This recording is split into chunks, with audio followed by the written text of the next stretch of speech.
Mwanamke mmoja mwenye hila alisimama katikati ya barabara kwa makusudi ili agongwe na lori. Mwanamke mwingine alijaribu kumzuia haraka, lakini sekunde iliyofuata maumivu yote ya ajali yalihamia kwake. Mara moja akatapika damu na kuanguka chini. Lakini mwanamke mwenye hila alisimama pembeni akimcheka. Wakati mwanamke aliyegongwa alikuwa karibu kufa, yule mwenye hila alifichua ukweli. Alikuwa amejifunga na mfumo maalum unaoitwa mfumo wa kubadilisha maisha. Mfumo huo ulimruhusu kubadilisha utajiri na wanawake wengine na pia kuhamisha maumivu yake yote kwao. Mwanamke aliyekuwa ameanguka chini alipomwona mpenzi wake akimkumbatia yule mwanamke mwenye hila, aligundua kuwa tayari walikuwa wanamsaliti. Alijaa chuki, lakini hakuwa na nguvu ya kujitetea. Mwishowe alikufa akiwa na huzuni na hasira kubwa mikononi mwa mwanamke huyo. Lakini sekunde iliyofuata alifungua macho tena. Kwa mshangao aligundua kuwa amezaliwa upya kabla mwanamke mwenye hila hajatumia mfumo huo kuiba maisha yake. Wakati huo mwanamke mwenye hila alikuwa ameshika mkataba wa mteja na kumwomba usaini. Mwanamke alikumbuka kwamba katika maisha yake ya zamani, baada ya kusaini mkataba huo, kampuni yake ya sheria aliyokuwa ameianzisha ilichukuliwa na mwanamke huyo. Yeye alifukuzwa kazini na hata kulazimika kubeba deni la dola milioni 2 kwa ajili yake. Baada ya kugundua hilo,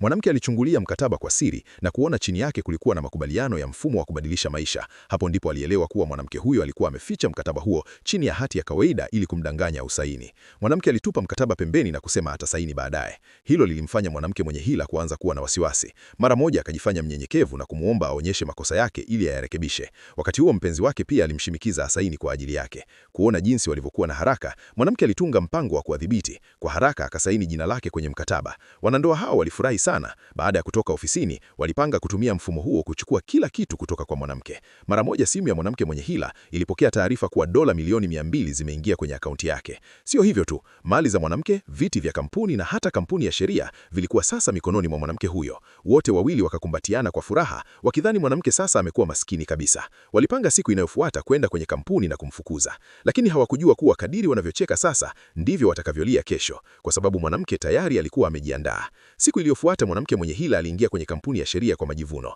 Mbele ya wafanyakazi wote, alimrushia mwanamke mkataba wa kampuni usoni na kusema sasa yeye ndiye bosi mpya. Akaamuru mwanamke afunge vitu vyake na kuondoka mara moja. Wafanyakazi walikasirika sana na kumtetea mwanamke. Walisema mwanamke huyo mwenye hila aliwahi kuisababishia kampuni hasara ya dola milioni 50, lakini hakuwahi kulipishwa hata senti moja. Sasa anathubutu kuiba kampuni ya mtu aliyemsaidia. Cha kushangaza, mwanamke mwenye hila alisema atalipa deni lake kwa vitendo. Akatoa kibiriti na kuwasha mshumaa, kisha akaweka mkono wake kwenye moto. Wafanyakazi wote waliogopa na kudhani amechanganyikiwa, lakini sekunde iliyofuata hakuwa ameumia hata kidogo. Badala yake mwanamke mwingine ndiye alipiga kelele kwa maumivu. Watu wote walishangaa kwa nini yeye ndiye aliyeungua. Mwanamke mwenye hila alitembea kwa majivuno na kukiri kuwa alitumia mfumo wa kubadilisha maisha kuhamisha maumivu kwake. Mwanamke aliyedhulumiwa alijifanya haamini. Ili kumthibitishia, mwanamke huyo akaita walinzi na kuwaambia wampige wa fimbo za umeme. Kiongozi wa walinzi walishangaa sana kusikia ombi la ajabu, lakini mwanamke huyo akaahidi dola milioni 1 kwa kila pigo watakalompa. Mara moja walinzi walimshambulia kwa nguvu.